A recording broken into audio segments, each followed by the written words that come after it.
Hello friends, কি ভাবছেন? ভীষণ চিন্তায় আছেন তাই তো? চুল পড়ে যাওয়া, চুলের সমস্যা কিন্তু আমাদের সবারই কম বেশি আছে। কারণ চুল না পড়বে না এরকম তো কোনো কথা নেই, কারণ পড়বে তো বটেই। একটা চুলের বয়স হচ্ছে 4 বছর, তারপর সে পড়ে যাবে। সেই ফলিকলস থেকে কিন্তু আবার রিগ্রোথ হয়, আমরা জানি। একটা ফলিকলস থেকে 5টা 6টা কারো মানে হেলদি যত হবে, যত ভালো প্রপার নিউট্রিশন হবে তত ভালো কিন্তু তার গ্রোথটা হয়, আমরা জানি। তো সেই জন্য সেলস থেকে অনেকগুলো হেয়ার একসঙ্গে বেরোয় একটা সেলস থেকে। এবার যেগুলো কমজোরি হয়ে যায়, পুরনো হয়ে যায়, সেগুলো আস্তে ঝরে পড়বে, আবার একটু ওখান থেকে একটা পুষ্টিকর চুল সেটাকে বেড়ে উঠবে। তো এইভাবেই আমাদের হেয়ারটা রিগ্রোথ হয়। তো এখন চুল পড়ে অস্বাভাবিক যখন চুল পড়ে তখন আমরা চিন্তায় পড়ে যাই যে এত চুল কেন পড়ছে, চুল কেন হচ্ছে না, চুল গজাচ্ছে না কেন ঠিকমতো। সেটা কিন্তু প্রথম একদম মানে মাথায় রাখতে হবে যে আমাদের যদি নিউট্রিশন প্রপারলি না হয় তখন চুল পড়বেই। প্রপার ভিটামিন, প্রোটিন এগুলো আমাদের চুলের রিগ্রোথ করতে সাহায্য করে এবং আমাদের জানি আমরা কেরাটিন তৈরি হয় আমাদের প্রোটিন থেকে। তো প্রোটিন আমাদের পর্যাপ্ত পরিমাণে নিতেই হবে।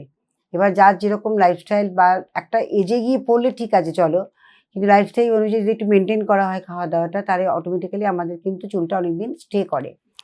একটা বয়সের পর যেভাবে ফলিংটা হবে, রিগ্রোথ সেভাবে হতে চায় না। সেটা স্লো প্রসেসে চলে যাচ্ছে আস্তে আস্তে। সেটা মেনে নেওয়া যায়। একটা বয়সের পরে অ্যাবাভ 60 হয়ে গেল, ঠিক আছে, তখন তো হেয়ার ফল শুরু হয়ে যাবে ভালোভাবেই। কিন্তু তার আগে পর্যন্ত অ্যাবনর্মাল যখন হেয়ার ফলিং হয় তখন সবারই একটা চিন্তা হয়। তা আজকে যে টপিকস নিয়ে আমি কথা বলছি, আপনাদের কাছে উপস্থিত Rita Chatterjee, Elena beauty salon and spa tips and টিপসের তরফ থেকে। তো আজকে যে প্রসেস নিয়ে কথা বলছি সেটা হচ্ছে আমাদের হেয়ার ফল কী করে আমরা রুখবো। হেয়ার ফল বন্ধ করতে হবে, চুলকে স্বাস্থ্যকর করতে হবে, সুস্থ করতে হবে এবং চুলটা যাতে লং টাইম স্টে করে তার দিকেও আমাদের খেয়াল রাখতে হবে। তো সেটা আমরা কী করে করব?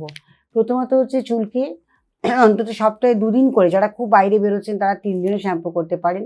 শ্যাম্পু চুজ করতে হবে আপনার চুলের স্টাইল অনুযায়ী নয়, চুলটা কী ধরনের, অয়েলি কি ড্রাই দেখতে হবে, স্ক্যাল্প কন্ডিশন কীরকম, খুব গ্রিজি কি খুব ড্রাই সেটা ভেবে নিতে হবে।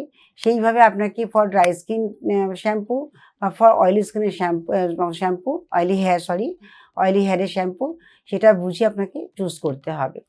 এবার হেয়ার যখন রিগ্রোথ হয় তখন আমরা কিন্তু অবশ্যই রিগ্রোথের সময় আমরা বুঝতে পারি যে হেয়ার ছোটো ছোটো বেবি হেয়ার প্রচুর হয়ে যায়।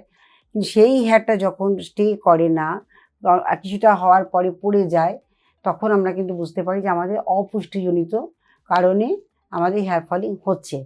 আর যখন লম্বা চুলগুলো গোড়া থেকে পড়ে যায় তখন আমাদের ইন্টারনাল সিস্টেমে আমাদের কোনো রকম কোনো ঘাটতি হতে পারে। মেবি হয়তো কোনো কঠিন রোগ থেকে আপনি উঠেছেন, হয়তো জন্ডিস, হয়তো টাইফয়েড বা এই ধরনের কঠিন কোনো অসুখ যদি করে তখন অনেক সময় হেয়ার ফল প্রচণ্ড পরিমাণে হতে থাকে।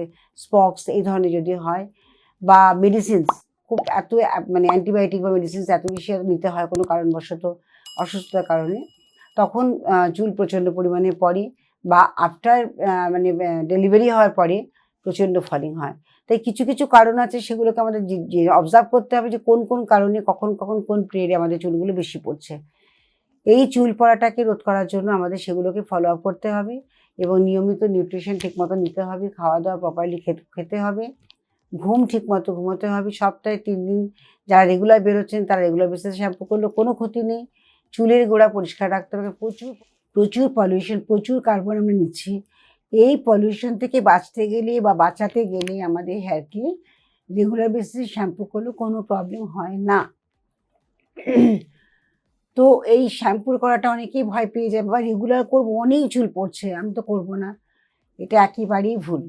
কারণ চুল কিন্তু ওই জন্য পড়ে না, এক হতে পারে শ্যাম্পু বা কন্ডিশনার চুজ করা ঠিক হয়নি, তখন হেয়ার ব্রেকেজ হয়, মাঝখান থেকে অনেক সময় ব্রেক হয়ে চুলটা পড়ে যায়, সেটা আমরা বুঝতে পারি। আর যেটা রুট থেকে পড়ে সেখানে একটা সাদা দেখবেন চুলটা যখন পড়ে যাচ্ছে তুলে দেখবেন যে চুলের কিন্তু শেষ অংশটা যেখান থেকে গজাচ্ছে চুলটা, সেখান থেকে চুলটা একটা সাদা একটা হোয়াইট পোর্শন থাকে।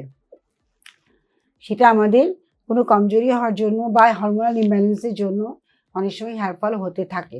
এখানে প্রচণ্ড পরিমাণে গ্রিজি হয়ে যায়, যাদের হরমোনাল প্রবলেম আছে, পিসিওডি আছে, তাদেরকে এটা দেখা যায় ম্যাক্সিমাম চুলের ঠিক এই স্ক্যাল্পটায় প্রচণ্ড সবসময় একটা গ্রিজি থাকে, অয়েলি থাকে। আর তখন বাইরে থেকে ধুলো, ময়লা, কার্বন পড়ে প্রচুর লেয়ারিং তৈরি হয়, সেটাই কিন্তু একটা স্টিকি ড্যান্ড্রাফ হয়।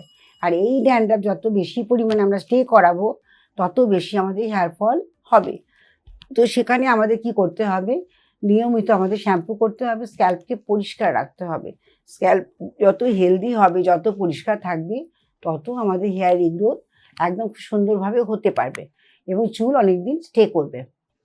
এটা একটা ব্যাপার আছে।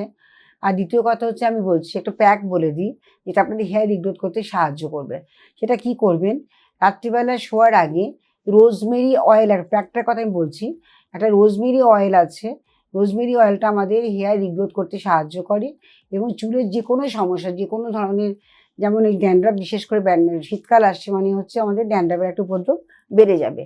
তো এই ড্যান্ড্রাফটাকে হাত থেকে রেহাই পাওয়ার জন্য আমাদের রোজমেরি অয়েলটা খুব ভালো হেল্প করবে। এবং রোজমেরি আমাদের ব্লাড সার্কুলেশনটাকে বাড়িয়ে দেয়, চুল গজাতে সাহায্য করে।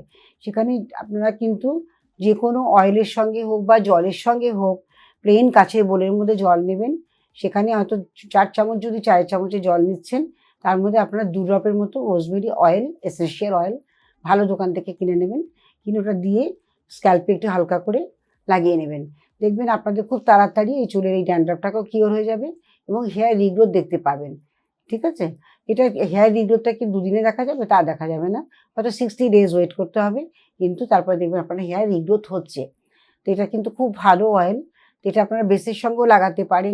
বেস মানে হচ্ছে নারকেল তেল, অলিভ অয়েল, আমন্ড অয়েল, যে কোনো অয়েলের সঙ্গে বেস করে, বেস অয়েলটা নিয়ে তার মধ্যে রোজমেরি অয়েল মিক্স করে বা টি অয়েল মিক্স করে লাগাতে পারেন। দুটোই আপনাদের হেয়ারের জন্য ভীষণ ভালো কাজ করবে। মাথা পরিষ্কার রাখতেই হবে, স্ক্যাল্প যত পরিষ্কার থাকবে তত আপনাদের মানে স্ক্যাল্প ব্রিথ করতে পারে, অক্সিজেন প্রপারলি নিতে পারছে এবং সেখানে হেয়ার রিগ্রোথ করতে কোনো রকম অবস্ট্রাকশান থাকছে না। অটোমেটিক্যালি হেয়ার রিগ্রোথ আমরা দেখতে পাবোই পাবো। আর খাওয়া দাওয়ার দিকে বিশেষ করে বলি, যার ডাইজেশন যাদের প্রপারলি হয়, অনেকে আছে সবসময় একটা অ্যান্টাসিড খেয়ে হজম করা একটা টেন্ডেন্সি, সকালে ঘুম থেকে উঠে একটা অ্যান্টাসিড খেয়ে নেওয়া, এই ব্যাপারগুলো, এগুলো না করে একটু যদি আমরা যোগা করতে পারি বা কপালভাতি প্রাণায়াম এরকম করতে পারি। কপালভাতি দুর্দান্ত কাজ করে আমাদের স্টমাকটাকে ঠিক রাখার জন্য এবং সেখানে কিন্তু আমাদের চুল গজাতেও সাহায্য করে। তো কপালভাতি এটা করুন, অনুলোম বিলোম আর কপালভাতি তো মাস্ট, এই দুটো প্রাণায়াম প্রত্যেকের জন্য কিন্তু পারফেক্ট, কারণ এটা কিন্তু ভীষণভাবে উপকার দেয়। আর তার সঙ্গে তো হালকাও একটু ওয়ার্কআউট করে নেন, তাহলে তো কোনো কথাই নেই। আর সবসময় চুল আঁচড়াবেন হচ্ছে উল্টো দিক থেকে সামনের দিকে ঝুঁকিয়ে, বড় দাদা চিরুনি নিয়ে, যেটা কাঠের চিরুনি হলে আরও ভালো হয়, সেই দাঁতের চিরুনি নিয়ে আপনি সামনে, পেছন থেকে সামনে, সামনে থেকে পেছনে, এইভাবে আপনারা কিন্তু কোমিং করবেন। কোমিং মানে ভয় পাবেন না যে চুল পড়ে যাচ্ছে আমরা কম করব না, চুল তো পড়েই যাবে, একদম উচিত না করা। এটা কিন্তু একদম মানে বাজে একটা ধারণা, এটার থেকে একদম দূরে সরে থাকুন। আপনারা চুল আঁচড়াবেন, চুল যা আলগা হয়ে গেছে বলে একটা চুলের বয়স আছে, তারপর সেই চুল আর থাকে না। তো সেই জন্য ভয় পাবেন না, চুল গজাবে নিশ্চয়ই, ডেফিনেটলি গজাবে। এক্সেসিভ হেয়ার ফল হলে তখন আপনারা অ্যালার্ট হয়ে যাবেন যে কোনো কারণে হচ্ছে, এটা কোনো বড় কঠিন রোগের পরে হচ্ছে, ডেলিভারির পরে হচ্ছে, বা হয়তো ঠিকমতো প্রপারলি ঘুমটুম হচ্ছে না, ডাইজেশন হচ্ছে না, নিউট্রিশনের অভাব হচ্ছে, এসব কারণে চুল পড়ছে। তাছাড়া চুল পড়তে পারে না। আর এক হয় রং, যদি আমরা শ্যাম্পু কন্ডিশনার ইউজ করি তখন ব্রেকেজ হয়, চুল ড্রাই হয়ে গিয়ে ময়েশ্চারলেস হয়ে গিয়ে সেখান থেকে ভেঙে ভেঙে পড়ে যায়। এইসব কারণে চুলের কিন্তু নানান রকম প্রবলেম অ্যারাইজ করে, তার জন্য চিন্তা করলে চলবে না। হেয়ার প্যাক লাগান, 1 মুঠো জবা পাতা, 1 মুঠো কারি পাতা, 10টা জবা পাতা, 10টা পেয়ারা পাতা আর কিছু নিম পাতা ওর সঙ্গে মিক্স করে খুব ভালো করে পেস্ট করবেন, করে গোড়ায় গোড়ায় খুব ভালো করে লাগাবেন, লাগিয়ে ঘন্টাখানেক রেখে শ্যাম্পু দিয়ে, হার্বাল কোনো শ্যাম্পু দিয়ে শ্যাম্পু করে নেবেন। এটা সপ্তাহে 2 দিন করে করুন। দুব্বো ঘাসের রসটা একদম গোড়া থেকে তোলা মানে ওর মধ্যে ভরপুর মিনারেল পাচ্ছেন, যেটা আমাদের চুলের জন্য খুব উপকার দেয় এবং এখানে যা যা বললাম প্রত্যেকটি গোড়া শক্ত করবার, চুল গজাবার হেল্প করে, গজাতে সাহায্য করে। কারি পাতা তো ভীষণ ভালো যে কোনো ব্যাপারে, আপনার স্কিনে বলুন, হেয়ারে বলুন, খেলে বলুন, আমাদের স্টমাকে বলুন, সব কিছুতে উপকার দিচ্ছে। তো এই জিনিসগুলো দিয়ে আপনার একটা প্যাক তৈরি করে লাগান। যদি মনে করেন হ্যাঁ প্যাক লাগালে আমার ঠান্ডা লেগে যায়, অনেকে টেন্ডেন্সি আছে, তারা কিন্তু অবশ্যই করতে পারবেন। এটাকে বয়েল করে নিয়ে তেলটাকে ছেঁকে নিয়ে সেই তেলটাকে আপনারা গোড়ায় গোড়ায় লাগান। তার সঙ্গে যদি তেলে ফোটাবেন তাহলে একটু মেথিও দিয়ে দেবেন, 2 চামচের মতো মেথিওর মধ্যে দিয়ে ভালো করে ফুটিয়ে সারা রাত রেখে দেবেন।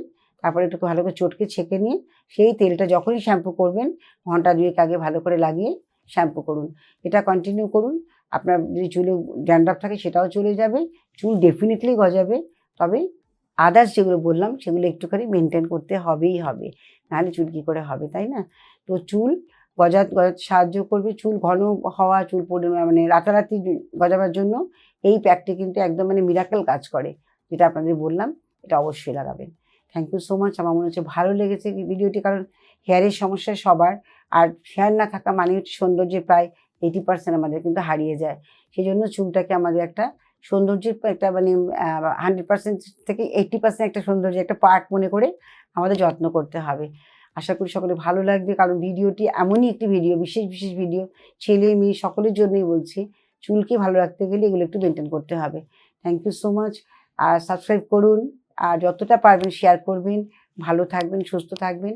আবার দেখা হবে নেক্সট ভিডিওতে। আজকের মতো শেষ করছি। নমস্কার।